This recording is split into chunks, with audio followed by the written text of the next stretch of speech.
Hello everyone, welcome to our channel. आज की इस वीडियो में हम क्लास 10 केमिस्ट्री के second chapter acid bases and salts का कंप्लीट एक्सप्लेनेशन देखने वाले हैं। हम इस चैप्टर के एक्सप्लेनेशन के साथ साथ इस चैप्टर की एक्टिविटीज़ को भी डिस्कस करते जाएंगे। इससे आपका चैप्टर एक ही बार में कंप्लीट हो जाएगा। बहुत ही आसान चैप्टर है ये। इसको आप अपनी डेली लाइफ से भी रिलेट करके समझ सकते हैं। पहले हम ये समझ लेते हैं कि हमें इस चैप्टर में पढ़ना क्या है। इस चैप्टर में हमें सबसे पहले एसिड्स बेसिस होते क्या हैं इनके बारे में जानना है, इंडिकेटर्स क्या होते हैं इनके बारे में जानना है, और एसिड बेसिस की केमिकल प्रॉपर्टी, जैसे जब एसिड या बेस मेटल के साथ रिएक्ट करते हैं तब वो कौन सा प्रोडक्ट देते हैं। मेटल ऑक्साइड के साथ रिएक्ट करते हैं, metal carbonate, metal hydrogen carbonate, इन सारी चीज़ों के साथ जब ये एसिड या बेस रिएक्ट करते हैं तब हमें कौन सा प्रोडक्ट मिलता है, यानी हमें इनकी केमिकल प्रॉपर्टीज़ के बारे में पढ़ना है। और एसिड और बेस कितने स्ट्रांग होते हैं, पीएच, यूनिवर्सल इंडिकेटर, इसके बारे में पढ़ना है। और लास्ट में साल्ट है। साल्ट में हमें टोटल 4 साल्ट्स के बारे में पढ़ना है। ये कुछ इंपॉर्टेंट चीज़ें हैं जो हमें इस चैप्टर में डिस्कस करना है। ओके, तो चलिए स्टार्ट करते हैं। Acids, basis and salts. जितने भी हमारे आसपास कंपाउंड हैं उनकी केमिकल प्रॉपर्टीज़ के बेसिस पे सभी को 3 कैटेगरीज में, 3 ग्रुप्स में डिवाइड किया गया है, एसिड्स, बेसिस एंड साल्ट्स में। कुछ चीज़ें हैं जो आप एसिड और बेसिस के बारे में पहले से जानते हैं, जैसे एसिड का टेस्ट सोर होता है, बेस का टेस्ट बिटर होता है, और ये जो साल्ट होते हैं ये न्यूट्रल होते हैं।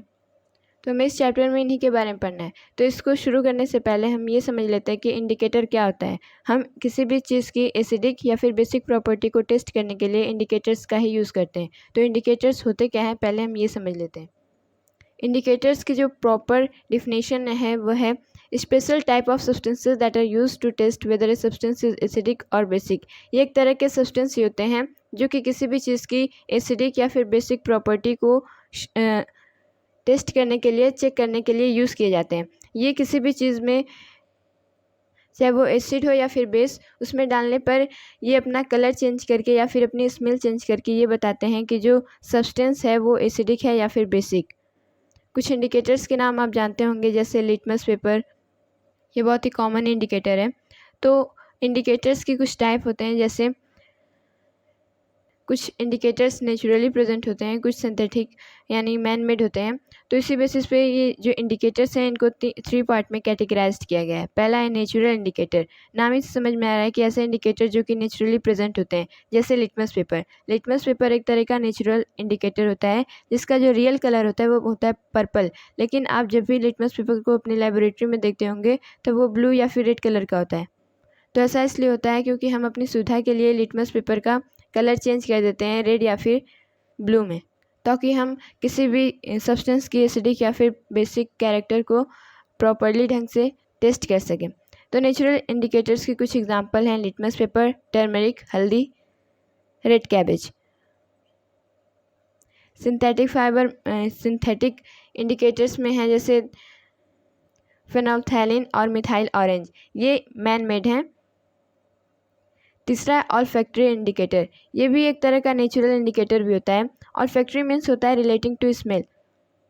ऑल्फैक्टरी इंडिकेटर्स ऐसे इंडिकेटर्स होते हैं जो कि अपनी स्मेल चेंज करके बताते हैं कि कोई सब्सटेंस या फिर कोई सोल्यूशन एसिडिक है या फिर बेसिक। इसके कुछ एग्जांपल्स हैं ओनियन, वनीला, क्लोव ऑयल। ये सभी ऑल्फैक्टरी इंडिकेटर्स हैं, यानी ये अपनी स्मेल चेंज करके बताते हैं कि कोई भी सब्सटेंस एसिडिक है या फिर बेसिक।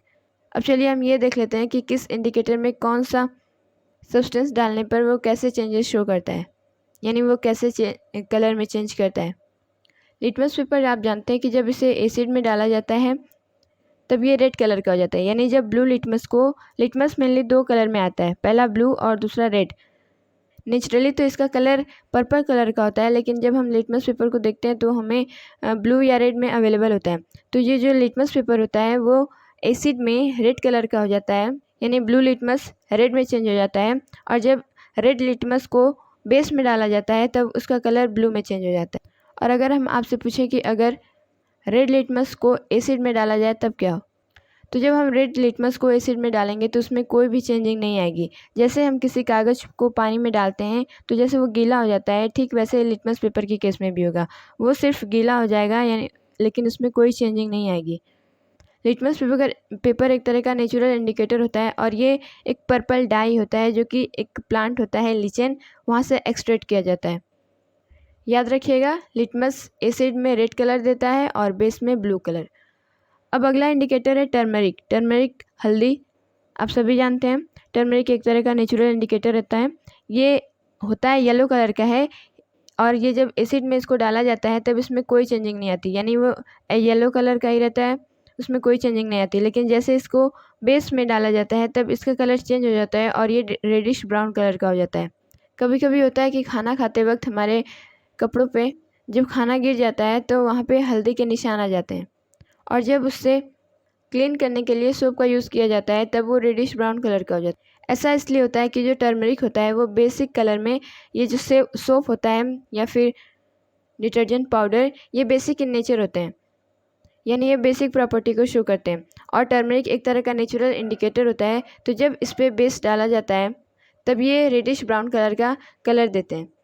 तो जब सोप यूज़ करने पर जो कलर में चेंजिंग आती है वो इसी कारण आती है। अगला इंडिकेटर है रेड कैबेज। रेड कैबेज भी एक तरह का नेचुरल इंडिकेटर होता है जो कि एसिड में उसमें कोई चेंजिंग नहीं आती है, वो रेड कलर का ही होता है। लेकिन जैसे इसको बेस में डाला जाता है तब इसका कलर चेंज हो जाता है, ग्रीन में चेंज हो जाता है। अक्सर यहाँ से 1 मार्क के क्वेश्चन पूछ लिए जाते हैं कि कौन सा इंडिकेटर कैसा कलर देता है एसिड या फिर बेस में। ठीक, तो आप इन चीज़ों को ध्यान में रखिएगा। हम अब बात करते हैं कुछ मैन मेड यानी सिंथेटिक इंडिकेटर के। पहला है मिथाइल ऑरेंज। मिथाइल ऑरेंज एक तरह का सिंथेटिक इंडिकेटर होता है जिसका जो नॉर्मल कलर होता है यानी रियल कलर होता है वो होता है ऑरेंज कलर का, लेकिन जब इसको एसिड में डाला जाता है तो इसका कलर चेंज हो जाता है और ये रेड कलर में चेंज हो जाता है, और जब इसको बेस में डाला जाता है तब इसका कलर येलो कलर में चेंज हो जाता है। ऐसे कलर को चेंज करके ये किसी भी सब्सटेंस की एसिडिक या फिर बेसिक प्रॉपर्टी को बताता है। अगला इंडिकेटर है फिनोल्फथैलीन। ये एसिड में कलरलेस, यानी ये कलरलेस होता है। फिनोल्फथैलीन ये कलरलेस होता है और जब इसको एसिड में डाला जाता है तो इसमें कोई चेंजिंग नहीं आती, यानी ये कलरलेस ही होता है। और जब इसको बेस में डाला जाता है तो इसका कलर चेंज हो जाता है और ये पिंक कलर में चेंज हो जाता है। और फैक्ट्री इंडिकेटर की बात करें तो जो ओनियन, वैनिला और क्लोव ऑयल होते हैं ये एसिड में, इनमें कोई चेंजिंग नहीं आती है, लेकिन जब इनको बेस में डाला जाता है तब इनकी स्मेल गायब हो जाती है, स्मेल डिसअपीयर हो जाती है। स्मेल डिसअपीयर होने का मतलब कि जो सब्सटेंस हमने इसमें डाला है वो बेसिक है। इसी से रिलेटेड हमारी बुक में कुछ एक्टिविटी भी दी गई है। जैसे एक्टिविटी 2.2 है, उसमें ऑल फैक्ट्री इंडिकेटर यानी ओनिला, वैनिला, क्लोव ऑयल, इन सारी चीज़ों के बारे में ही बात किया गया है। एक्टिविटी 2.1 में हमें एक टेबल दिया गया है और ऊपर हमें कुछ एसिड और बेसिस के एग्जाम्पल दिए गए हैं। जैसे हाइड्रोक्लोरिक एसिड है, sulphuric acid, Nutrich acid, potassium hydroxide, ammonium hydroxide.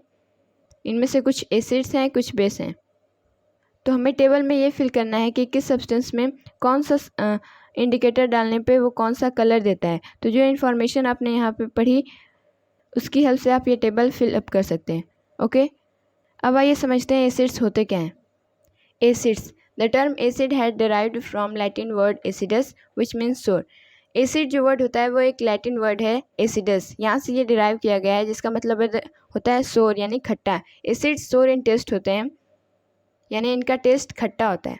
इसका एक एग्जांपल है लेमन। लेमन का टेस्ट खट्टा होता है, ऐसा इसलिए क्योंकि उसमें एक तरह की एसिड प्रेजेंट होती है, सिट्रिक एसिड। ठीक, acids turn blue litmus solution red. अब एसिड के एक प्रॉपर्टी होती है कि ये ब्लू लिटमस को रेड में चेंज कर देते हैं। ब्लू लिटमस सोल्यूशन, ये जो लिटमस है ये पेपर के फॉर्म में भी आता है और सोल्यूशन के फॉर्म में भी आता है। ठीक, they give H+ ions in there aqua solution. ये जो एसिड होते हैं इनको जब एक्वा सोल्यूशन में डाला जाता है तब ये H+ आयन देते हैं, और ये जो H+ आयन है यही रिस्पॉन्सिबल होते हैं किसी भी सब्सटेंस की एसिडिक प्रॉपर्टी के लिए। अगर H+ आयन एक्वा सोल्यूशन में रिलीज़ नहीं हो रहे हैं तब वो सब्सटेंस अपनी एसिडिक प्रॉपर्टी को शो नहीं करेगा। या फिर ऐसे सब्सटेंस जो कि अपने एक्वा सोल्यूशन में H+ आयंस नहीं देते हैं, ऐसे सब्सटेंस एसिडिक नहीं कहलाते हैं। केमिकल्स और substances having property of acid are said to be acidic. और ऐसे केमिकल या सब्सटेंस जिनकी जो एसिडिक प्रॉपर्टी को शो करते हैं उनको एसिडिक बोला जाता है। एसिड्स की जो प्रॉपर डेफिनेशन होती है वो ये होती है कि acids are the substances that give H+ ions in their aqueous solution. ऐसा सब्सटेंस जो अपने एक्वस सोल्यूशन में H+ आयन दे। और जो acids are sour in taste, turn blue, litmus to red, ये सभी इसकी प्रॉपर्टी है ना कि इसकी डिफिनेशन। ओके, तो जब भी आपको पूछा जाए कि एसिड्स की प्रॉपर डिफिनेशन क्या होती है, एसिड की डिफिनेशन पूछा जाए, तब आप ये लिखिएगा कि ऐसे सब्सटेंस जो कि अपने एक्वस सोल्यूशन में H+ आयन देते हैं। एसिड्स जो होते हैं वो हमें लिविंग सोर्सेज में भी देखने को मिलते हैं और नॉन लिविंग सोर्सेज में भी, यानी वो मैन मेड भी होते हैं। तो ऐसे एसिड्स जो कि लिविंग सोर्सेज में प्रेजेंट होते हैं उनको बोलते हैं ऑर्गेनिक एसिड्स। ये वीक एसिड्स होते हैं, जैसे टोमेटो, कर्ड, लेमन, विनेगर, इन सारी चीज़ों में ऑर्गेनिक एसिड प्रेजेंट होती है और ये हमारे लिए ज़्यादा हार्मफुल नहीं होते हैं और इन्हें हम ईट या फिर ड्रिंक भी कर सकते हैं। जैसे नींबू है, वो उसमें एक तरह का एसिड होता है लेकिन हम नींबू पानी पी सकते हैं। ऐसा इसलिए क्योंकि वो एसिडिक है लेकिन वो एक तरह का ऑर्गेनिक एसिड है। और ये जो ऑर्गेनिक एसिड होते हैं इनका ये वीक एसिड होते हैं, इसीलिए ये हमारे लिए हार्मफुल नहीं होते हैं, इसीलिए हम इसे खाने या पीने में इस्तेमाल कर सकते हैं। अब ऐसे एसिड्स जो कि नॉन लिविंग सोर्सेज से आते हैं, यानी हम मैन मेड होते हैं, ऐसे एसिड्स को बोला जाता है मिनरल एसिड या फिर इनऑर्गेनिक एसिड। ये स्ट्रॉन्ग एसिड होते हैं, ये इतने स्ट्रॉन्ग होते हैं कि अगर ये हमारे हाथ पे पड़ जाए तो हमारा हाथ जल भी सकता है। ये जो एसिड्स होते हैं ये स्ट्रॉन्ग भी होते हैं और वीक भी होते हैं।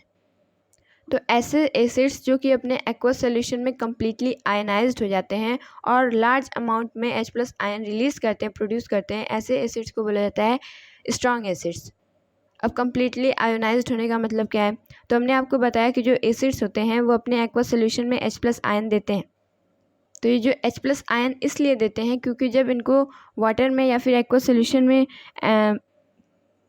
डाला जाता है तो इनमें जो प्रेजेंट आयंस होते हैं, आप जानते हैं कि एसिड कंपाउंड होते हैं एक तरह के, तो उसमें आयंस तो प्रेजेंट होंगे।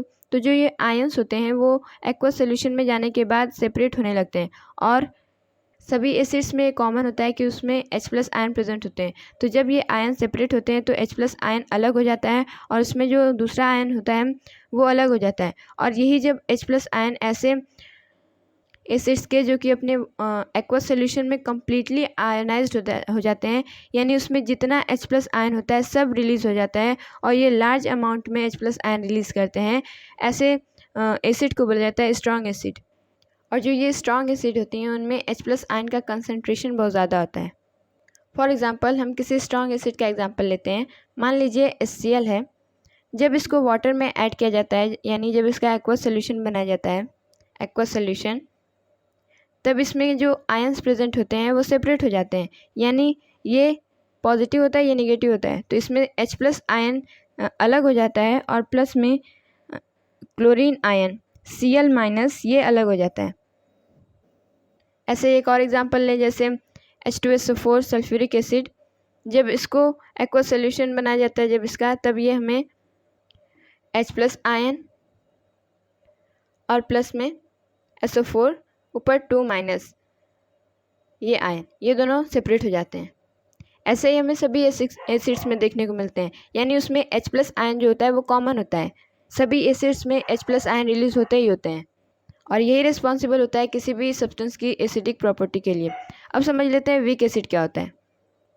Partially ionised and produced a small amount of H+ ion. ये ऐसे एसिड्स होते हैं जो कि अपने एक्वस सोल्यूशन में पार्शियली आयोनाइज्ड होते हैं, यानी उसमें जितना आयंस प्रेजेंट होते हैं वो पूरी तरीके से सेपरेट नहीं होते हैं, वो थोड़ा सा सेपरेट होते हैं और ये बहुत ही small amount of H+ ion produce करते हैं, यानी इसमें H+ आयन का कंसनट्रेशन काफ़ी कम होता है। याद रखिए, जितना ज़्यादा H+ आयन रिलीज होगा उतनी ज़्यादा उसकी एसिडिक प्रॉपर्टी होगी, यानी उतने ज़्यादा वो एसिड्स स्ट्रॉन्ग होंगे और जितना ही ज़्यादा H+ आयन का कंसनट्रेशन, उसका नंबर कम होगा, उतने ही ज़्यादा एसिड्स वीक होते जाएंगे। वीक एसिड्स के कुछ एग्जांपल्स हैं। एसिटिक एसिड, जिसे एथनॉइक एसिड भी बोला जाता है, जिसका फॉर्मूला होता है CH3COOH। ये विनेगर में प्रेजेंट होता है, यानी आप देख रहे हैं कि ये नेचुरल सब्सटेंसेस में प्रेजेंट होता है।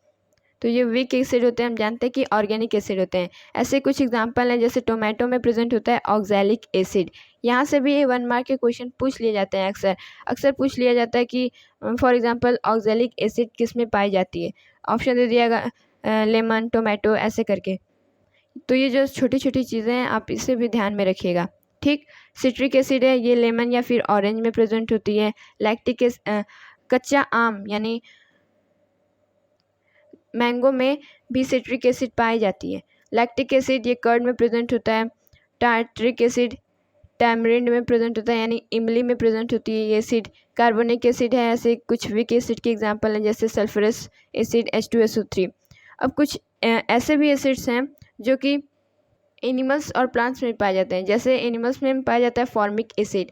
फॉर्मिक एसिड एंट में पाया जाता है, चींटियों में पाया जाता है। जब भी हमें कोई चींटी काटती है तो हमें थोड़ी सी इरिटेशन होती है। ऐसा इसलिए क्योंकि उसकी स्टिंग में फॉर्मिक एसिड प्रेजेंट होता है, जो जिसे मेथनॉइक या फिर HCOOH के नाम से भी जाना जाता है। हमारी बॉडी का एक अपना स्पेसिफिक pH होता है। तो जब ये आंट स्टिंग में हमारी बॉडी में एसिड जाती है तो हमारी बॉडी का जो pH होता है वो चेंज हो जाता है। इसी वजह से हमें थोड़ी इरिटेशन होने लगती है। ठीक, ऐसे ही एक नेटल प्लांट होता है जिसकी लीफ में भी ये फॉर्मिक एसिड पाई जाती है। और ये आंट और ये फिर नेटल प्लांट ये सभी इन एसिड का यूज़ करते हैं अपनी सेल्फ प्रोटेक्शन के लिए।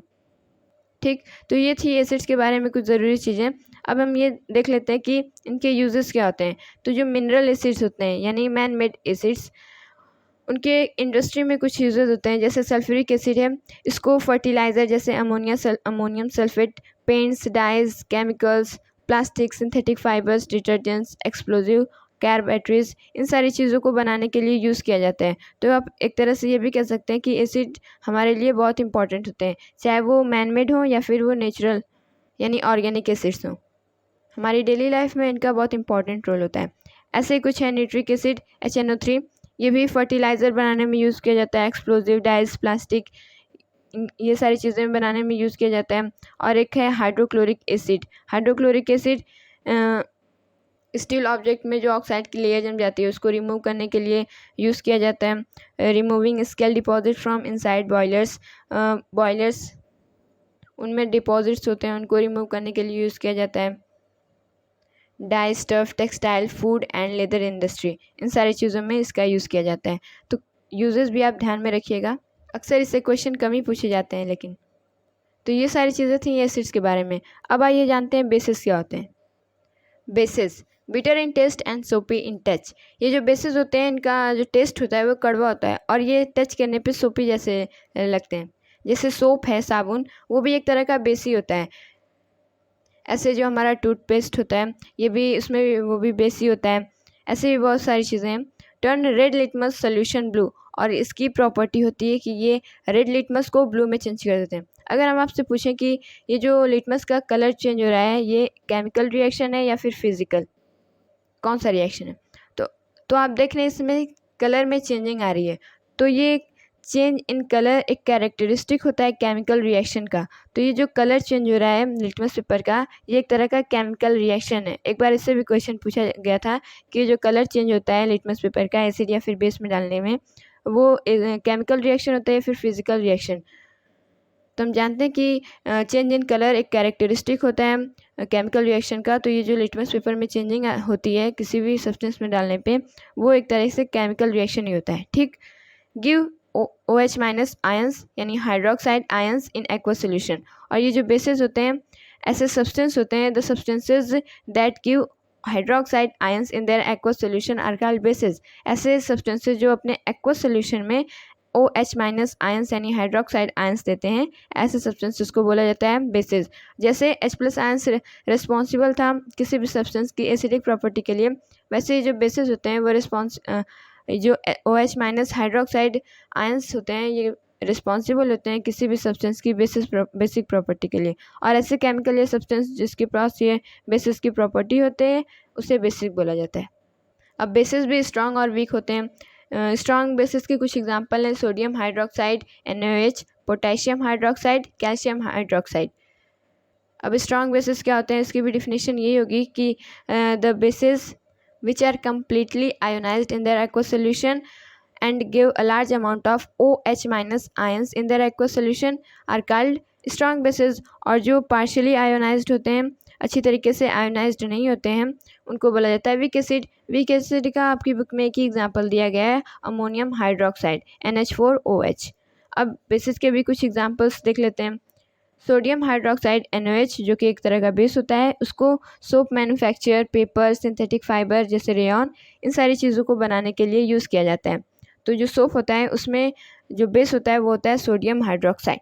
कैल्शियम हाइड्रोक्साइड है is used in making of bleaching powder. Bleaching powder एक तरह का साल्ट होता है, हम आगे इसके बारे में पढ़ेंगे। तो ये जो ब्लीचिंग पाउडर रहता है ये कैल्शियम हाइड्रोक्साइड की मदद से ही बनता है। Magnesium hydroxide used as an antacid. Magnesium hydroxide जिसे मिल्क ऑफ मैग्नीशिया भी बोला जाता है, ये एंटासिड के तौर पे यूज़ किया जाता है। यानी जब कुछ खाने पे एसिडिटी हो जाती है हमारे पेट में, तो ऐसे केस में हम मिल्क ऑफ मैग्नीशिया यानी मैग्नीशियम हाइड्रोक्साइड भी लेते हैं, क्योंकि ये बेस है और जब एसिड और बेस आपस में रिएक्ट करते हैं तब ये न्यूट्रल यानी साल्ट का फॉर्मेशन कर देते हैं और जो pH होता है वो न्यूट्रल हो जाता है। तो हम ऐसा इसलिए लेते हैं, बेस इसलिए लेते हैं कि जो हमारे पेट में एसिडिटी हुई है और फिर जब एसिड और बेस आपस में रिएक्ट करते हैं तब वो न्यूट्रल बन जाता है और हमें एसिडिटी से राहत मिल जाती है। ठीक, आई बात समझ में। अब एक और बेस है सोडियम कार्बोनेट। सोडियम कार्बोनेट का फॉर्मूला होता है Na2CO3। Is used as washing soda and for softening hard water. इनका कुछ यूज़ होता है जैसे वॉशिंग सोडा, ये भी एक तरह से साल्ट होता है, इसके बारे में भी हम आगे चल के साल्ट वाले टॉपिक में पढ़ेंगे। And for softening hard water. Hard water यानी जब कैल्शियम या फिर मैग्नीशियम में वाटर मिल जाता है तब वो हार्ड वाटर बना देते हैं और उनको रिमूव किया जाता है वॉशिंग सोडा की हेल्प से। यानी एक तरीके से हम उसे सोडियम कार्बोनेट की हेल्प से भी रिमूव कर सकते हैं, तो इसका ये यूज़ होता है। Sodium hydrogen carbonate used as baking soda in cooking food for making baking powder as an antacid in soda acid fire extinguisher.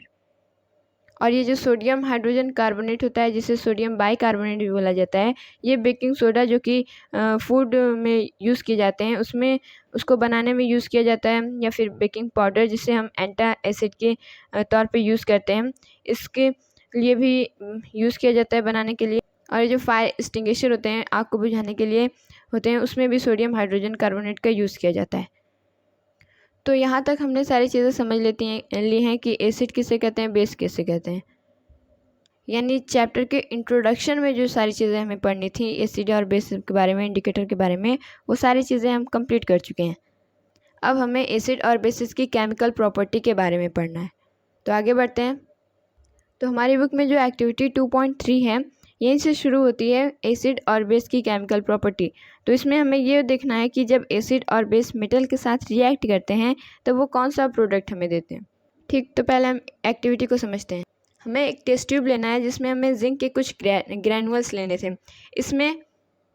इसमें हमें ऐड करना है डाइल्यूट सल्फ्यूरिक एसिड।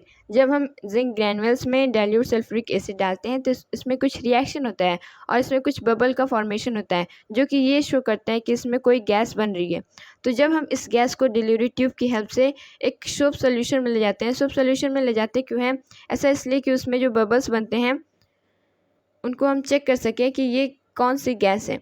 तो जब हम बबल्स को सोप सोल्यूशन से पास कराते हैं, फिर उसके बाद जब हम एक बर्निंग कैंडल से इसको चेक करते हैं कि ये कौन सी गैस है कंफर्म करने के लिए, तो ये जो बर्निंग कैंडल होती है वो पॉप साउंड से बर्न करने लगती है। तो पॉप साउंड से बर्न होने का मतलब ये होता है कि ये जो गैस है वो हाइड्रोजन गैस है। हाइड्रोजन गैस की प्रॉपर्टी होती है कि वो पॉप साउंड से बर्न होता है। और जब भी हमें कोई चीज़ चेक करनी होती है कि उसमें जो गैस इवॉल्व हुई है वो कौन सी गैस है, तब हम बर्निंग कैंडल का यूज़ करते हैं। अगर ये पॉप साउंड से बर्न होने लगे तो इसका मतलब ये कंफर्म है कि जो ये गैस है ये हाइड्रोजन गैस है। तो जब हम इसे चेक करते हैं तब ये पॉप साउंड से बर्न होने लगती है और ये शो करता है कि ये हाइड्रोजन गैस। तो हमने क्या देखा कि जब हम मेटल यानी जिंक को सल्फ्यूरिक एसिड यानी एसिड से रिएक्ट करा रहे हैं तब उसमें हमें हाइड्रोजन गैस का इवोल्यूशन देखने को मिल रहा है, यानी हाइड्रोजन गैस उसमें रिलीज़ हो रही है।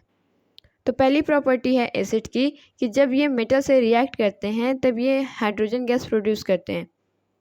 अब हम ऐसा समझते हैं कि हमने जिंक लिया जो कि एक मेटल है और सल्फ्यूरिक एसिड ली जो कि एक एसिड है। तो जब इन दोनों को हमने रिएक्ट कराया तब हमें एक साल्ट मिलता है जिसे हम बोलते हैं जिंक सल्फेट, और साथ ही साथ हमें हाइड्रोजन गैस का इवोल्यूशन भी देखने को मिलता है। The surface of zinc granules from bubble and releasing some heat. और जब हमने ये एक्टिविटी परफॉर्म की तो जो हमने उसमें सारी चीज़ें देखी वो यहाँ पे लिखा गया है कि जब हम उसमें सल्फ्यूरिक एसिड ऐड करते हैं तो उसमें कुछ बबल्स का फॉर्मेशन होता है और उसमें कुछ हीट भी रिलीज होती है। यानी जिस टेस्ट ट्यूब में आप जिंक ऐड कर रहे थे, जिंक और सल्फ्यूरिक एसिड, अगर आप उसे टच करेंगे तब आपको टेम्परेचर में थोड़ा इंक्रीजमेंट देखने को मिलेगा। यानी ये शो करता है कि उसमें जो हीट रिलीज हुई है। उसके बाद जब हम उस गैस को बर्निंग कैंडल से चेक करते हैं तब वो पॉप साउंड से बर्न होने लगती है। और ये हाइड्रोजन गैस की प्रॉपर्टी होती है कि वो पॉप साउंड से बर्न करती है। तो ये शो करता है कि जो रिएक्शन हुआ है उसमें हमें हाइड्रोजन गैस मिली है। तो इससे हमें कंक्लूजन क्या निकलता है? हमें कंक्लूजन ये निकलता है कि जब एसिड मेटल के साथ रिएक्ट करते हैं तब ये प्रोडक्ट देते हैं साल्ट और प्लस में हाइड्रोजन गैस। आई बात समझ में? तो एसिड की पहली केमिकल प्रॉपर्टी ये है कि जब भी एसिड मेटल से रिएक्ट करेंगे तब हमेशा ही हमें साल्ट और प्लस में हाइड्रोजन गैस ही मिलेगा। अगर आप एसिड की जगह दूसरी एसिड जैसे सल्फ्यूरिक एसिड लें या फिर नाइट्रिक एसिड लें तब भी आपको प्रोडक्ट सेम ही मिलेगा, यानी साल्ट और हाइड्रोजन गैस। ये हाइड्रोजन गैस सभी में कॉमन होगी। Most metal react with metal to form salt and evolve hydrogen gas.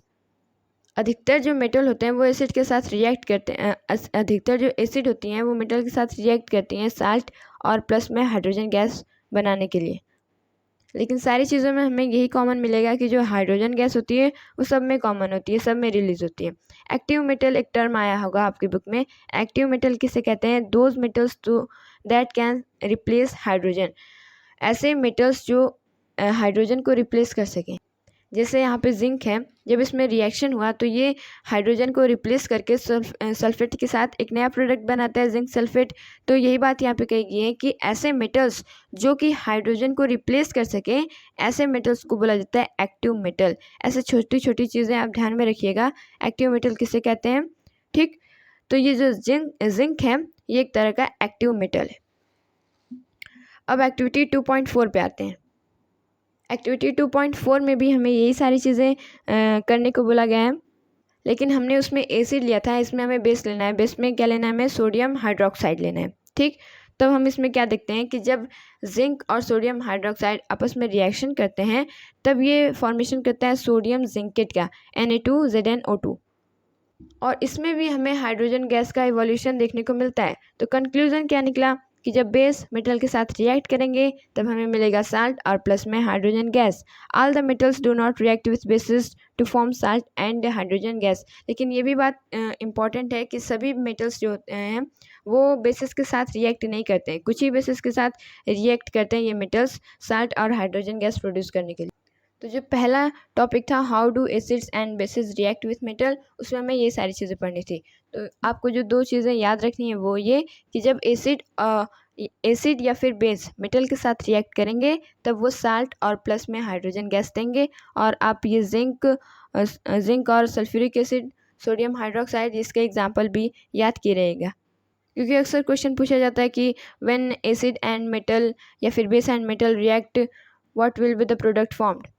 तो आपको ये इक्वेशन लिखना होगा और प्लस में आपको एग्जाम्पल भी लिखने को बोल दिया जाता है। तो आप ये एग्जाम्पल याद किए रहेंगे तो आपको आसानी होगी लिखने में। अब हमारी बुक में अगली टॉपिक है how do metal carbonate and metal hydrogen carbonates react with metal. इसमें हमें एक्टिविटी दी गई है, एक्टिविटी 2.5। तो जब हम सारी चीज़ों को एक्टिविटी की हेल्प से समझते जाएंगे तब ऐसे हमें क्लियरिटी भी मिलती जाएगी कॉन्सेप्ट की, और साथ में हमारी एक्टिविटी भी कंप्लीट होती जाएगी। तो पहले हम ये समझते हैं कि एक्टिविटी में बोला क्या गया है। एक्टिविटी 2.5, हमें दो टेस्ट ट्यूब लेना है, टेस्ट ट्यूब ए और टेस्ट ट्यूब बी। एक टेस्ट ट्यूब में हमें सोडियम कार्बोनेट लेना है Na2CO3 और टेस्ट ट्यूब बी में हमें लेना है सोडियम हाइड्रोजन कार्बोनेट NaHCO3। अब दोनों टेस्ट ट्यूब में हमें HCl dilute hydrochloric acid add करनी है। What do you observe? अब जब हम इसमें ऐड करते हैं तो उसमें एक केमिकल रिएक्शन होता है। केमिकल रिएक्शन होने पर उसमें से एक गैस इवॉल्व होती है। अब हमें उस गैस को पास कराना है डिलीवरी ट्यूब की हेल्प से लाइम वाटर में, जिसको कैल्शियम हाइड्रोक्साइड सोल्यूशन बोला जाता है। Record your observation. तो आइए इस एक्टिविटी को हम पहले समझते हैं। हमने दो टेस्ट ट्यूब लिया था, टेस्ट ट्यूब ए और test tube B. Test tube में हमने लिया था, ए में हमने लिया था sodium carbonate Na2CO3। Sodium carbonate, sodium एक तरह का मेटल है, अब तब हम इसे मेटल कार्बोनेट बोल सकते हैं। तो जो सोडियम कार्बोनेट है ये एक तरह का मेटल कार्बोनेट है, मेटल का कार्बोनेट। टेस्ट ट्यूब बी में हमने लिया था सोडियम हाइड्रोजन कार्बोनेट, ये एक तरह का मेटल हाइड्रोजन कार्बोनेट है जिसे मेटल बाई कार्बोनेट भी बोला जाता है। ठीक, अब इन दोनों टेस्ट ट्यूब में हमने ऐड किया HCl। HCl ऐड करने पर इसमें कुछ केमिकल रिएक्शन होते हैं, केमिकल रिएक्शन में कुछ फॉर्मेशन ऑफ गैस होती हैं, गैसेज इवॉल्व होती हैं। अब उस गैस को हमने डिलीवरी ट्यूब की हेल्प से कैल्शियम हाइड्रोक्साइड, इसका कॉमन नेम होता है लाइम वाटर, इससे पास कराएं। तो ऑब्जर्वेशन क्या होता है, जब हम लाइम वाटर से इस गैस को पास कराते हैं तो जो लाइम वाटर होता है मिल्की में चेंज होता है। ये शो करता है कि जो गैस पास कराई हमने ये कार्बन डाइऑक्साइड गैस है। ऐसा कैसे? जिस तरह हाइड्रोजन गैस की प्रॉपर्टी होती है कि वो पॉप साउंड से बर्न होता है, ठीक वैसे ही कार्बन डाइऑक्साइड की प्रॉपर्टी होती है कि ये लाइम वाटर को मिल्की में चेंज कर देता है। जब भी हम किसी केमिकल रिएक्शन कराते हैं या फिर किसी भी एक्टिविटी में कार्बन डाइऑक्साइड गैस की प्रेजेंस को कंफर्म करना रहता है, तब हम उसे लाइम वाटर से पास कराते हैं। अगर लाइम वाटर मिल्की में चेंज हो जाता है तो ये क्लियर है कि जो गैस हमने पास कराई है वो कार्बन डाइऑक्साइड है।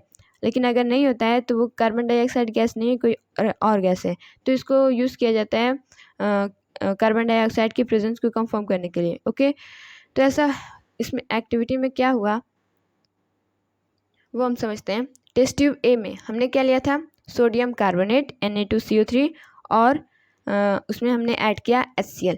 तो जब हम इन दोनों को ऐड करते हैं इसमें केमिकल रिएक्शन होता है तो हमें प्रोडक्ट क्या मिलता है, NaCl, एक तरह का साल्ट होता है, प्लस में वाटर H2O भी मिलता है हमें, और प्लस में आप जानते हैं कार्बन डाइऑक्साइड इवॉल्व होती है। ये शो करता है कि ये गैस इवॉल्व हुई है। ठीक, टेस्ट ट्यूब बी में क्या होता है, सोडियम हाइड्रोजन कार्बोनेट और प्लस में HCl, इसमें भी रिएक्शन होता है। रिएक्शन होने पे क्या मिलता है हमें, NaCl, H2O, CO2। आप एक चीज़ देख रहे होंगे कि दोनों चीज़ों में हमें सेम प्रोडक्ट मिल रहा है, NaCl यानी साल्ट, वाटर और प्लस में कार्बन डाइऑक्साइड गैस। तो कंक्लूजन क्या निकलता है? कंक्लूजन देखने से पहले हम ये देख लेते हैं कि जब हम इस एक्टिविटी में आप पढ़ रहे होंगे तो कार्बन डाइऑक्साइड गैस को लाइम वाटर में पास कराया गया था। तो जो लाइम वाटर में पास कराने पर वो मिल्की चेंज हो जाता है, ऐसा क्यों होता है? CO2 passes through lime water, it turns milky due to the formation of white precipitate insoluble CO3। ये जो मिल्की में चेंज होता है लाइम वाटर, ऐसा इसलिए होता है कि जब उसमें से कार्बन डाइऑक्साइड गैस पास कराई जाती है तो उसमें कुछ केमिकल रिएक्शन होता है। जैसे लाइम वाटर है कैल्शियम हाइड्रोक्साइड, जब हम उसमें कार्बन डाइऑक्साइड ऐड करते हैं, मिलाते हैं, तब उसमें रिएक्शन होता है। रिएक्शन होने पे प्रोडक्ट मिलता है कैल्शियम कार्बोनेट और प्लस में वाटर। कैल्शियम कार्बोनेट आप जानते हैं कि ये एक तरीके से वाइट प्रेसिपिटेट होता है, तो इसी की फॉर्मेशन की वजह से ये मिल्की में चेंज हो जाता है। वाइट कलर का होता है इसलिए ये मिल्की कलर में हमें दिखता है। प्रेसिपिटेट आप जानते होंगे कि ऐसे सब्सटेंस जो कि इनसॉल्युबल होते हैं वाटर में, ऐसे सब्सटेंसेस को बोला जाता है प्रेसिपिटेट, यानी वो पानी में घुलते नहीं हैं। ना घुलने की वजह से ये ऊपर जमे रहते हैं और इसी वजह से हमें ये जो लाइम वाटर है मिल्की कलर का दिखता है। When we add more CO2, अब जब हम इसी प्रोडक्ट में, जो प्रोडक्ट हमें यहाँ पे मिला, इसमें हम और CO2 ऐड करते हैं, तब ये मिल्कीनेस डिसअपीयर हो जाती है। ऐसा किस लिए होता है? इसमें भी कोई केमिकल रिएक्शन होता होगा, इसीलिए ना चेंज हो रहा है कलर में। तो ऐसा क्यों होता है? Due to the formation of solution soluble CaHCO3 का ट्वाइस। ऐसा इसलिए होता है क्योंकि जब हम CO2 को और इसमें पास कराते हैं, जैसे CO3 H2O प्लस में हम जब इसमें और CO2 ऐड करते हैं, तब इसमें एक फॉर्मेशन होता है एक नए कंपाउंड का, CaHCO3 का ट्वाइस, इसका फॉर्मेशन होता है, जो कि ये सॉल्युबल होता है वाटर में। सॉल्युबल होने की वजह से जो मिल्कीनेस होती है वो डिसअपीयर हो जाती है। यहाँ पे मिल्कीनेस आई क्यों थी? क्योंकि यहाँ पे वाइट प्रेसिपिटेट यानी जो इनसॉल्युबल है सब्सटेंस, उसका फॉर्मेशन हुआ था। अब यहाँ पर मिल्कीनेस जो है वो डिसअपीयर हो गई है। ऐसा इसलिए हुआ है क्योंकि यहाँ पे सॉल्युबल सब्सटेंस का फॉर्मेशन हुआ है। आई बात समझ में? तो इस एक्टिविटी से हम कंक्लूड क्या कर सकते हैं वो आइए समझते हैं। तो इस एक्टिविटी से हमें एसिड की केमिकल प्रॉपर्टी के बारे में पता चला। मेटल कार्बोनेट और मेटल हाइड्रोजन कार्बोनेट जो हमने एक्टिविटी में लिया था, एक्टिविटी में हमने सोडियम कार्बोनेट और सोडियम हाइड्रोजन कार्बोनेट लिया था। तो जब हम उसमें एसिड ऐड करते थे तब हमें दोनों चीज़ों में एक कॉमन चीज़ मिली थी, दोनों में साल्ट, वाटर और प्लस में कार्बन डाइऑक्साइड गैस मिली थी। तो इससे हम इसको कंक्लूड ये कर सकते हैं कि जो एसिड होती हैं उनको एक और केमिकल प्रॉपर्टी होती है, जैसे जब एसिड को मेटल कार्बोनेट या फिर मेटल हाइड्रोजन कार्बोनेट से रिएक्ट कराया जाता है, तब ये साल्ट, वाटर और प्लस में कार्बन डाइऑक्साइड प्रोड्यूस करते हैं। आई बात समझ में? ये एसिड्स की केमिकल प्रॉपर्टी है। अब ये समझते हैं कि जब हम मेटल कार्बोनेट या फिर मेटल हाइड्रोजन कार्बोनेट को बेस से रिएक्ट कराते हैं तब उसमें क्या होता है, यानी बेस की केमिकल प्रॉपर्टी क्या होती है। तो जब हम बेस को मेटल कार्बोनेट या फिर मेटल बाइकार्बोनेट हाइड्रोजन कार्बोनेट से रिएक्ट कराते हैं तो आप देखेंगे उसमें कोई रिएक्शन नहीं होता है। ऐसा किस लिए होता है? रीज़न ये है कि जो मेटल कार्बोनेट और मेटल हाइड्रोजन कार्बोनेट होते हैं ना, ये बेसिक इन नेचर होते हैं। बेसिक इन नेचर होने का मतलब ये भी बेस, दोनों बेस आपस में रिएक्ट करेंगे क्या? नहीं करेंगे। तो जब दोनों बेस हैं तो उसमें कोई रिएक्शन नहीं होता है। इसीलिए जब बेस को मेटल कार्बोनेट या फिर हाइड्रोजन कार्बोनेट से रिएक्ट कराया जाता है तब उसमें कोई रिएक्शन नहीं होता है। ओके, आई बात समझ में? आगे बढ़ते हैं। हमारी बुक में जो अगला टॉपिक है वो ये है, how do acids and bases react with each other. अब ये जो एसिड और बेस होते हैं ये आपस में रिएक्ट कैसे करते हैं, ये हमें समझना है। तो इसमें भी हमें एक एक्टिविटी दी गई है, एक्टिविटी 2.6। पहले हम इस एक्टिविटी को समझते हैं, फिर इससे रिलेटेड कॉन्सेप्ट को समझेंगे। तो आप अपनी बुक में देखिए, सबसे पहले हमने सोडियम हाइड्रोक्साइड एक बेस लिया था, उसमें हमें फिनोल्फथालीन ऐड करने को बोला गया था। तो जब हम फिनोल्फथालीन ऐड करेंगे इसमें, तो ये क्या है, सोडियम हाइड्रोक्साइड एक बेस है। तो फिनोल्फथालीन आपने पढ़ा था कि कौन सा कलर देता है, तो ये बेस में पिंक कलर देता है, तब इसका कलर चेंज हो जाएगा। पूछ रहा है इस एक्टिविटी में कि ये कौन सा कलर देगा, तो आंसर है पिंक कलर। फिर इसमें हमें दोबारा से HCl ऐड करना है। ऑन एडिंग HCl, जब हम इसमें एसिड ऐड करते हैं तब ये एसिडिक हो जाएगा, और जब हम फिनोल्फथालीन में एसिड ऐड करेंगे तो इसका जो कलर है वो कलरलेस हो जाएगा, क्योंकि फिनोल्फथालीन एक इंडिकेटर होता है जो कि एसिड में कलरलेस और बेस में पिंक कलर देता है। ठीक, फिर हमें आगे बोला गया था कि हमें NaOH यानी बेस दोबारा से ऐड करना है। उसमें दोबारा से हम ऐड करेंगे तो जो पिंक कलर है वो दोबारा से हमें मिल जाएगा। अब ये पूछा है कि ये फिनोल्फथालीन का जो कलर है वो बार बार चेंज क्यों हो रहा है, तो यही आंसर है कि फिनोल्फथालीन एक तरह का इंडिकेटर होता है जो कि जब उसे बेस मीडियम मिल रहा है तब वो पिंक कलर में चेंज हो जा रहा है, और जब उसे एसिडिक मीडियम मिल रहा है तो वो कलरलेस हो जा रहा है।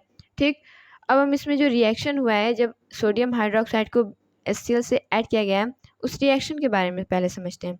On adding NaOH and HCl we obtain, जब हम सोडियम हाइड्रोक्साइड और HCl को आपस में ऐड करते हैं तब हमें मिलता है NaCl, एक तरह का साल्ट है, सोडियम क्लोराइड और प्लस में वाटर। तो कंक्लूजन क्या निकलता है, on adding acid to base we get salt and water.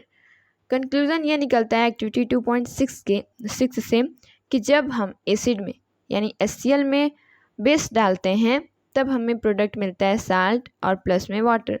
अगर आप इसकी जगह कोई दूसरी बेस ले लें, जैसे पोटेशियम हाइड्रोक्साइड या फिर और कोई दूसरा बेस या फिर कोई दूसरी एसिड ले लें जैसे सल्फ्यूरिक एसिड, न्यूट्रिक एसिड, तब भी आपको ये जो प्रोडक्ट है वो सेम ही मिलेगा, यानी साल्ट और प्लस में वाटर ही आपको देखने को मिलेगा। तो कंक्लूज़न ये निकलता है कि जब भी एसिड और बेस आपस में रिएक्ट करते हैं तब हमें मिलता है साल्ट और प्लस में वाटर। और ये जो रिएक्शन हुआ है इसे बोलते हैं न्यूट्रलाइजेशन रिएक्शन।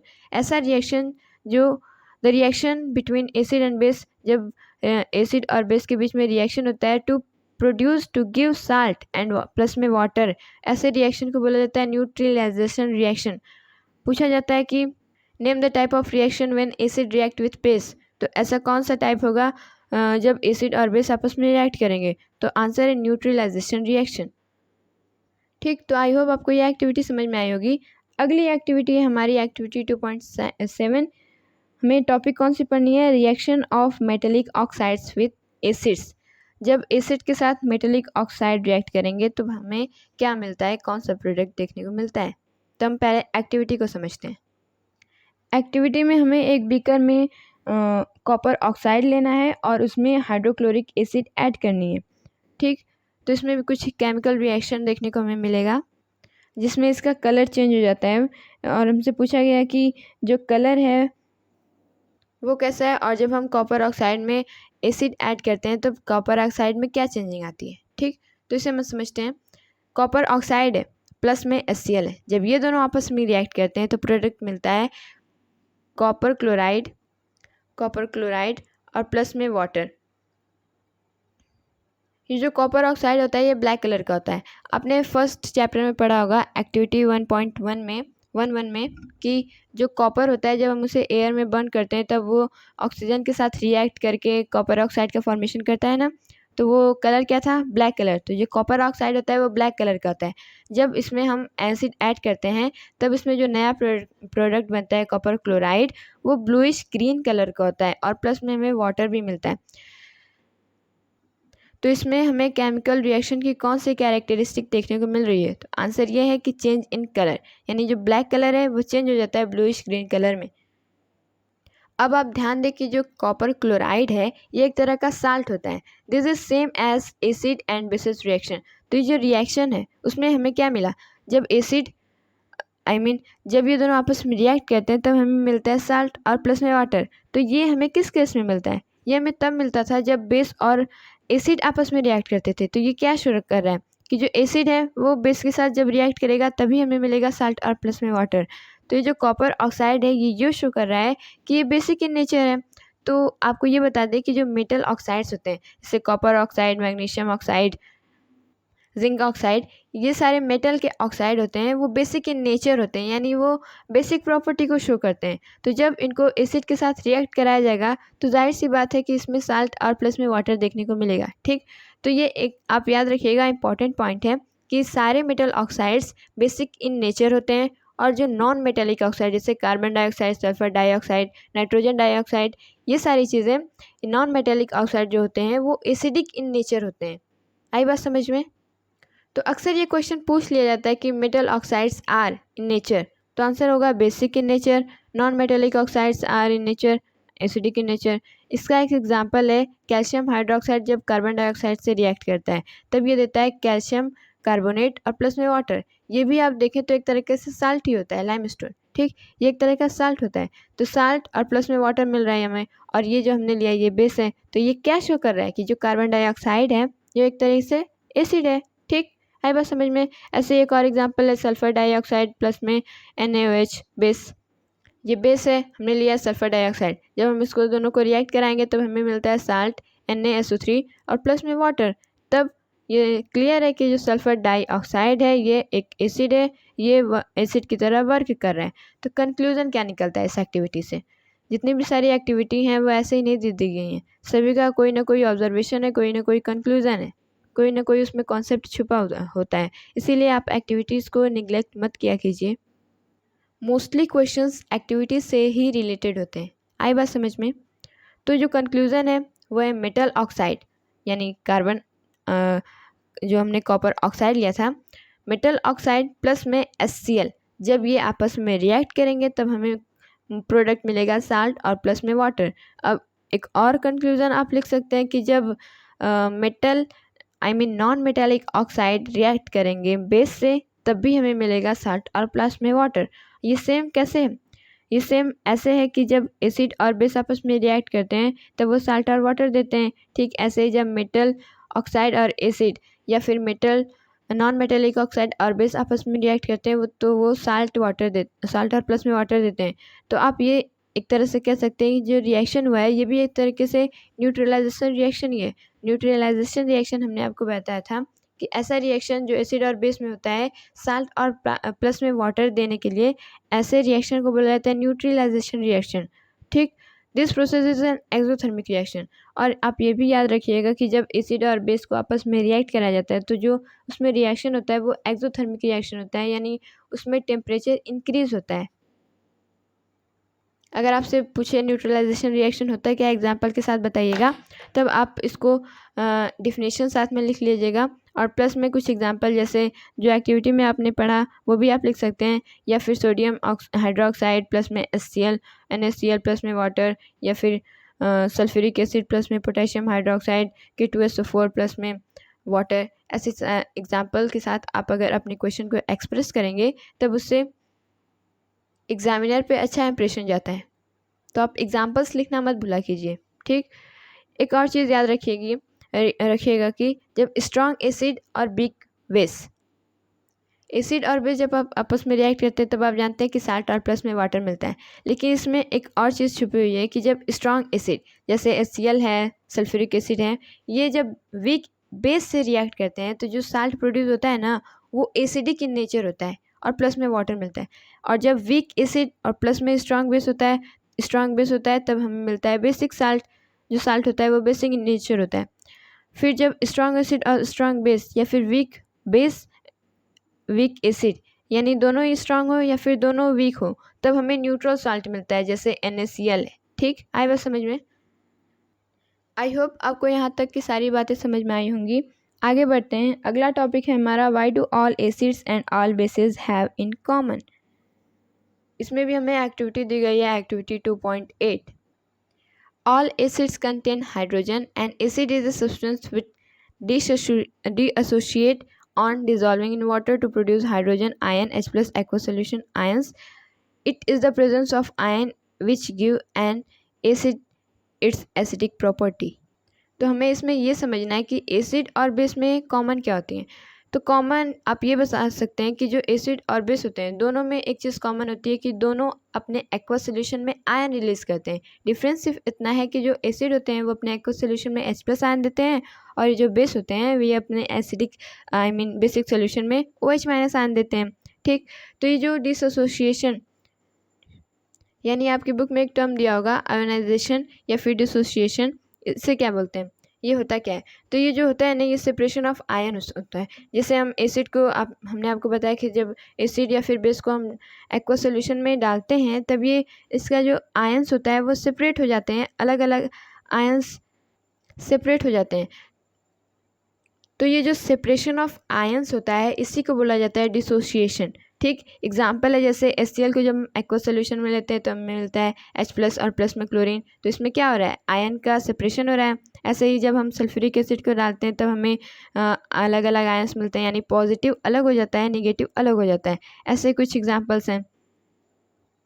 तो ये सभी एसिड हैं अपने एक्वा सोल्यूशन में H+ आयन देते हैं। ठीक, ये सभी एसिड्स में सारी चीज़ें कॉमन है। और जितने भी बेस होते हैं सभी बेसेस अपने एक्वा सोल्यूशन में हाइड्रोक्साइड आयन देते हैं। एग्जांपल है जैसे सोडियम हाइड्रोक्साइड।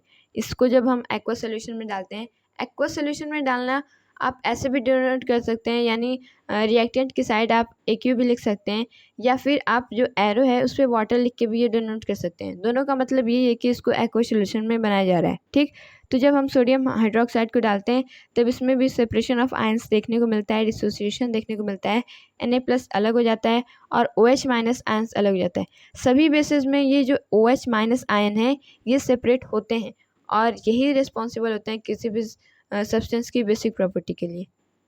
तो टॉपिक थी हमारी कि एसिड और बेस में क्या चीज़ें कॉमन है।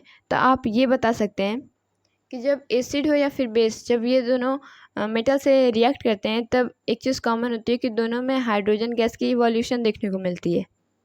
एसिड और बेस इन दोनों में एक और चीज़ कॉमन होती है कि ये दोनों एसिड और बेस इलेक्ट्रिसिटी कंडक्ट कराते हैं। इसी पे हमारी एक एक्टिविटी है, एक्टिविटी 2.8। एक्टिविटी 2.8 में क्या कहा गया है पहले हम ये समझते हैं। इस एक्टिविटी में हमें कुछ सॉल्यूशंस लेना था। सॉल्यूशन में जैसे glucose, alcohol, hydrochloric acid, sulphuric acid. आप आगे पढ़ेंगे तो उसमें हमें कुछ बेसिस भी लेना था जैसे सोडियम हाइड्रोक्साइड, कैल्शियम हाइड्रोक्साइड, ये सारी चीज़ें लेना है। उसके बाद हमें ये एक बीकर में लेना है। बीकर में हमें कॉर्क फिक्स करना है, उसमें हमें नेल्स लगाने। ठीक, दोनों नेल्स को हम टर्मिनल से जोड़ेंगे और इसमें इसको एक स्विच से कनेक्ट कर देंगे और इसमें बीच में बल्ब रहेगा। इस टर्मिनल को हमें एक 6 वोल्ट की बैटरी से कनेक्ट कर देना है। अब इसमें स्पीकर में जिसमें हमने ये सोल्यूशन लिया था उसमें हमें डाइल्यूट हाइड्रोक्लोरिक एसिड डालनी है और करंट को स्विच कर देना है, स्विच ऑन। उसके बाद ये सारी चीज़ें हमें बाकी सारे सोल्यूशन जैसे सल्फ्यूरिक एसिड, ग्लूकोज, अल्कोहल, इन सारी चीज़ों के बारे साथ करना है। Repeat the experiment separately with glucose and alcohol solutions. What do you observe now? Does the bulb glow in all cases? सभी केसेस में हमें ये चीज़ चेक करनी है कि जो ये बल्ब होता है ये ग्लो करता है किस केस में। तो आइए समझते हैं। हम ये देखेंगे जो ग्लूकोज और अल्कोहल हैं ये इन्हीं दोनों केस में सिर्फ बल्ब ग्लो नहीं करता है, बाकी हाइड्रोक्लोरिक एसिड, सल्फ्यूरिक एसिड और जो हमने बेस लिया था सोडियम हाइड्रोक्साइड, कैल्शियम हाइड्रोक्साइड, इन सारे केसेस में बल्ब ग्लो कर जाता है। ऐसा होता क्यों है? क्योंकि जो हाइड्रोक्लोरिक एसिड, सल्फ्यूरिक एसिड, ये सारे सोल्यूशन हैं ये इलेक्ट्रोलाइट की तरह बिहेव कर रहे हैं। अब इलेक्ट्रोलाइट क्या होता है इसे हम समझते हैं। Substances that are in their aqueous solution furnish their charged particle are called electrolyte. ऐसे सॉल्यूशंस या फिर ऐसे सब्सटेंस जो कि अपने एक्वस सॉल्यूशन में अपने चार्ज्ड पार्टिकल को फर्निश कर देते हैं, अलग अलग कर देते हैं, सेपरेट कर देते हैं, ऐसे सब्सटेंसेस को बोला जाता है इलेक्ट्रोलाइट। तो इस एक्टिविटी में हमें देखने को क्या मिलता है कि जो ग्लूकोज होता है उसमें ग्लूकोज और ये जो अल्कोहल होता है इसमें बल्ब ग्लो नहीं करता है, यानी ये इलेक्ट्रोलाइट की तरह बिहेव नहीं कर रहा है। मतलब ये कि इसमें जो इस कंपाउंड में जो चार्ज्ड पार्टिकल्स हैं वो सेपरेट नहीं हो रहे हैं। और यही हम देखें HCl में, सल्फ्यूरिक एसिड में या फिर बेसिस में, तब इसमें बल्ब जो है ये ग्लो कर जा रहा है। रीज़न ये है कि जो ये एसिड या बेस होते हैं ये अपने एक्वस सॉल्यूशन में आयन का सेपरेशन कर देते हैं, यानी डिसोशिएट हो जाते हैं। डिसोशिएट होने पे पॉजिटिव और नेगेटिव हमें दोनों तरह का चार्ज मिलता है। तो आपको ये बात पता होगी कि इलेक्ट्रिसिटी कंडक्ट कराने के लिए पॉजिटिव और नेगेटिव जब ये दोनों चार्ज मिल जाते हैं तब इलेक्ट्रिसिटी वहाँ से कंडक्ट होने लगती है। तो जैसे ही एसिड और बेस को एक्वस सॉल्यूशन में डाला जाता है तो उनका आयन सेपरेट हो जाता है और उसमें से इलेक्ट्रिसिटी कंडक्ट होने लगती है। इलेक्ट्रिसिटी कंडक्ट होने की वजह से जो बल्ब था ये ग्लो कर जाता है। अब अगर आप ध्यान दें तो ये जो ग्लूकोज है इसमें H+ हमें आयन देखने को मिलता है और जो अल्कोहल है उसमें हमें OH- आयन देखने को मिलता है। तो क्या रीज़न है कि हाइड्रोजन और हाइड्रोक्साइड आयन प्रेजेंट होने के बावजूद भी ये इलेक्ट्रोलाइट की तरह बिहेव नहीं कर रहे हैं और बल्ब को ग्लो नहीं करा रहे हैं? तो रीज़न ये है कि किसी भी कंपाउंड में H+ या फिर OH- होने का मतलब ये नहीं है कि वो एसिड या फिर बेसिक है। जब तक कोई सब्सटेंस अपने एक्वस सॉल्यूशन में H+ या फिर OH- नहीं देता है तब तक वो एसिडिक या फिर बेसिक नहीं कहलाता है। ठीक, तो H+ आयन होने का मतलब ये नहीं होता है कि कोई भी सब्सटेंस एसिड है। ठीक, आई बात समझ में? Bulb glow in acid and bases because furnish their charged particles, and due to the positive and negative sign they get electricity and glow. Bulb glow इसलिए होता है क्योंकि उसमें जो एसिड और बेसिस में जो आयंस होते हैं वो फर्निश हो जाते हैं, अलग अलग हो जाते हैं, और जब उन्हें पॉजिटिव और नेगेटिव ये दोनों साइन के चार्ज मिल जाते हैं तब इलेक्ट्रिसिटी कंडक्ट हो जाती है उसमें और ये जो बल्ब होता है वो ग्लो कर जाता है। इससे हमेशा ये क्वेश्चन पूछा जाता है जब भी इस एक्टिविटी की बात की जाए तब इसमें ये क्वेश्चन कॉमन है कि why does aqueous solution of glucose and alcohol do not conduct electricity. जो ग्लूकोज और अल्कोहल होते हैं ये अपने एक्वस सोल्यूशन में भी इलेक्ट्रिसिटी कंडक्ट क्यों नहीं कराते हैं, हमेशा ये क्वेश्चन पूछा जाता है। आंसर है because aqueous solution of glucose and alcohol does not give charge particle और do not behave like electrolyte. ये इसका सिंपल सा आंसर है कि ये जो एक्वस सोल्यूशन में ग्लूकोज और अल्कोहल होते हैं ये चार्ज पार्टिकल नहीं देते हैं या फिर इलेक्ट्रोलाइट की तरह बिहेव नहीं करते हैं, इसी वजह से ये बल्ब को ग्लो नहीं करा पाते हैं। ठीक, अब इस एक्टिविटी का ऑब्जर्वेशन क्या है? Acids and bases give H+ and OH- ions in their aqueous solution and they can conduct electricity. तो इसका ऑब्जर्वेशन ये होगा कि एसिड जो और जो बेस होते हैं ये अपने एक्वस सॉल्यूशन में इलेक्ट्रिसिटी कंडक्ट कराते हैं। अगला टॉपिक है हमारी बुक में what happen to an acid और a base in a water solution. उसमें भी हमें एक एक्टिविटी दी गई है, एक्टिविटी 2.9। एक्टिविटी को हम समझते हैं क्या कहा गया एक्टिविटी में। पहले एक्टिविटी फिर उससे रिलेटेड कॉन्सेप्ट।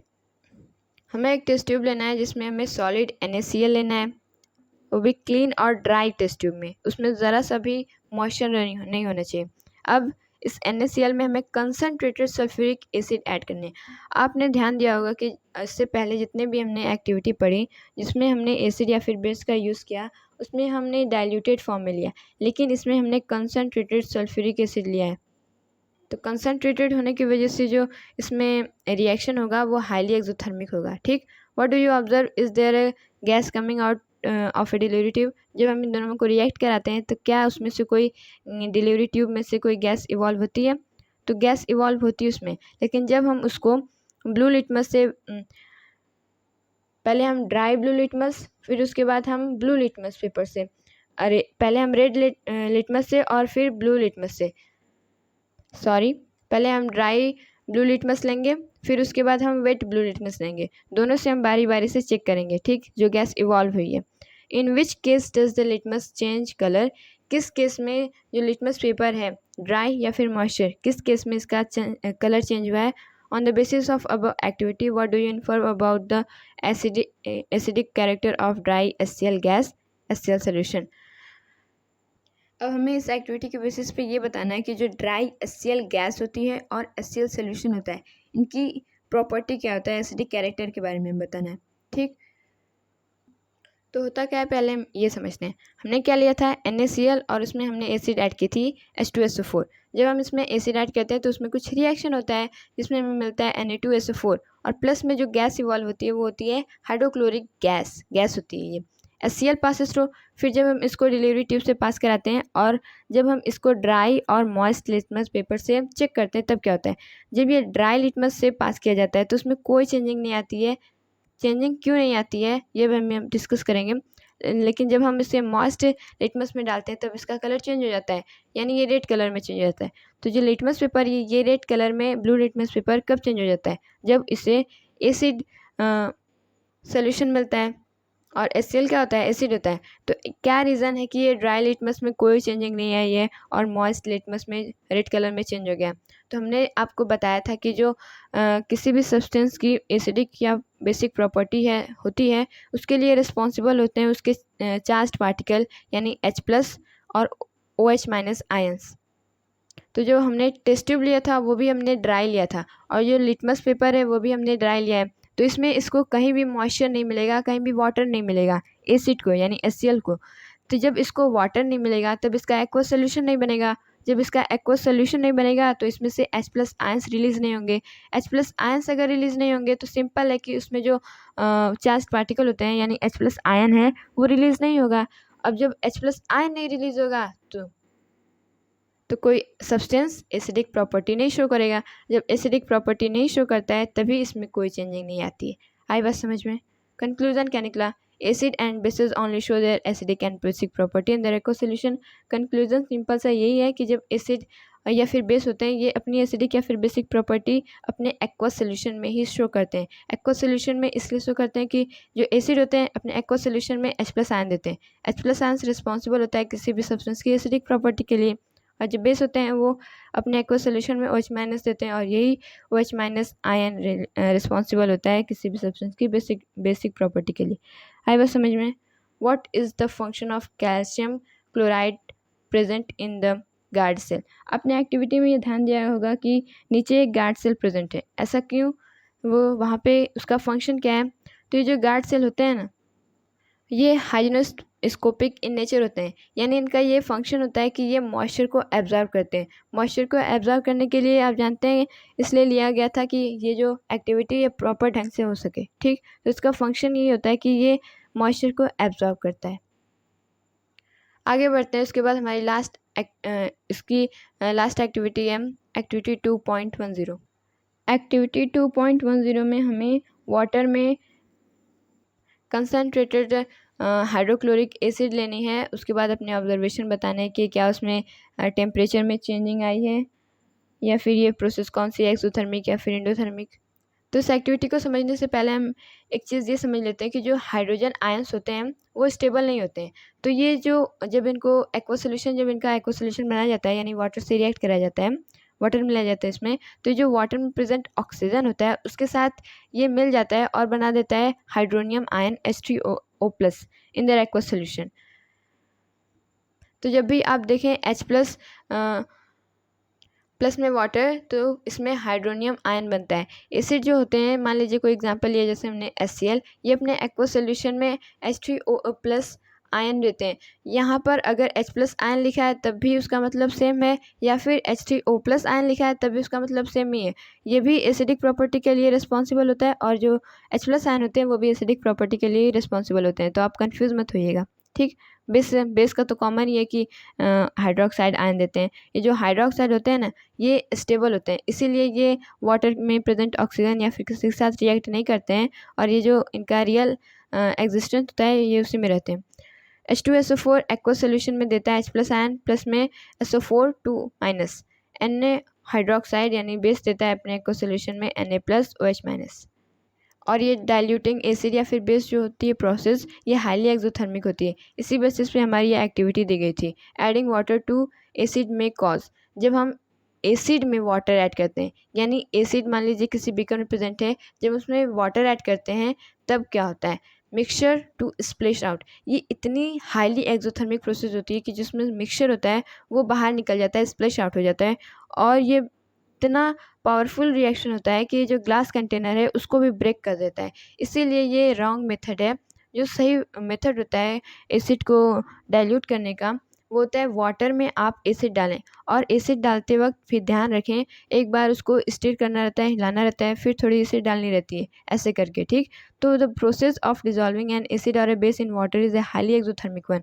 जब हम एसिड या फिर बेस को डिज़ोल्व करते हैं तो वो हाईली एक्सोथर्मिक होती है। ये प्रोसेस भी एक्सोथर्मिक होती है, लेकिन ये इतनी ज़्यादा एक्सोथर्मिक नहीं होती है कि वो मिक्सचर को स्प्लिश आउट कर दे या फिर कंटेनर को ही ब्रेक कर दे, ठीक।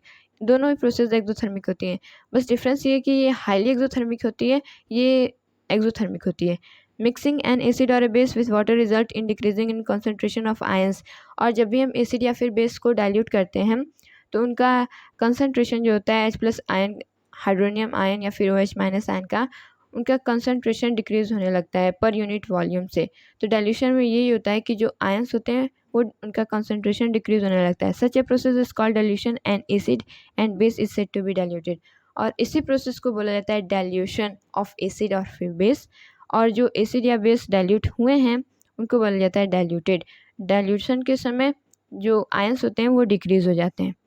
तो इस एक्टिविटी से अक्सर पूछा जाता है कि ऐसा क्यों रिकमेंड किया जाता है कि हमें वाटर में एसिड डालनी चाहिए, न कि एसिड में वाटर। तो आंसर आप ये दोनों पॉइंट लिख देंगे तो आपको नंबर मिल जाएगा। ओके, तो हमारा यहाँ तक कंप्लीट होता है। ये पार्ट 1 था। अगली पार्ट में हम how strong are acid and base solution यहाँ से स्टार्ट करेंगे। हम ऐसे उसमें भी एक्टिविटी के साथ साथ कॉन्सेप्ट भी क्लियर करते चलेंगे। नेक्स्ट पार्ट में हमें pH स्केल और साल्ट्स के बारे में पढ़ना है। ओके, आई होप आपको यहाँ तक सारी बातें अच्छे से समझ में आई होंगी, एक्टिविटी और कॉन्सेप्ट दोनों साथ साथ में। हमने साथ में एक्टिविटी इसलिए कराई कि इस चैप्टर में, इस पूरे चैप्टर में अगर आप नज़र डालें तो आपको एक्टिविटी देखने को मिलेंगी, और जो मेन कॉन्सेप्ट है वो एक्टिविटी में ही छुपा हुआ है। इसीलिए हमने आपको एक्टिविटी भी साथ में कराते गए ताकि आपको सारी चीज़ें अच्छे से समझ में आए। ओके, आई होप आपको यहाँ तक की सारी बातें अच्छे से समझ में आई होंगी। Thank you, thanks for watching.